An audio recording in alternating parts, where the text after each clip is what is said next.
যে আঙুলে নিজের কল্পনাকে বিঁধেছেন লেখনীতে, কিবোর্ডের বোতাম চেপে মুক্ত বিচরণ করেছেন ব্লগে, সেই আঙুলই আজ অসাড়।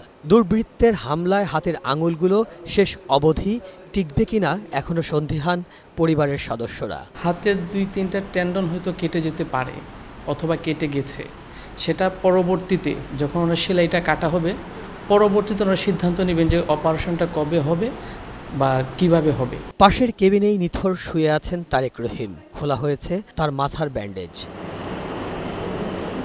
আহমেদুর রশিদ টুটুলের অবস্থা স্থিতিশীল, তবে ডায়াবেটিস থাকায় আশঙ্কামুক্ত বলা কঠিন। ডায়াবেটিস আছে, তার প্রেশার আছে, এগুলোর জন্য সমস্যাটা একটু ক্রিটিক্যাল হয়ে গেছে। এদিকে জাগৃতি প্রকাশনী স্বত্বাধিকারী নিহত ফয়সাল আরিফিন দীপনের বাবাকে ছেলের হত্যা নিয়ে বাড়াবাড়ি না করতে হুমকি দেওয়া হয়, এমন প্রশ্নের জবাব এড়িয়ে যান স্বরাষ্ট্রমন্ত্রী।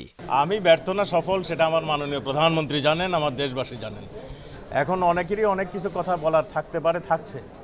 আমার ভাই যদি মারা যেত আমিও ক্ষুব্ধ হতাম, এটাই স্বাভাবিক। তারা হয়তো কোনো কারণে ক্ষুব্ধ হতে পারে। একই সময়ে এমন ন্যাক্কারজনক হামলায় উগ্রবাদীদের বিরুদ্ধে জাতীয় ঐক্যের ডাক দিয়েছেন সাম্প্রদায়িকতা জঙ্গিবাদ বিরোধী মঞ্চ। বিকেলে রাজধানীর শাহবাগে জাতীয় জাদুঘরের সামনে সমাবেশ থেকে এর আহ্বান জানান বক্তারা।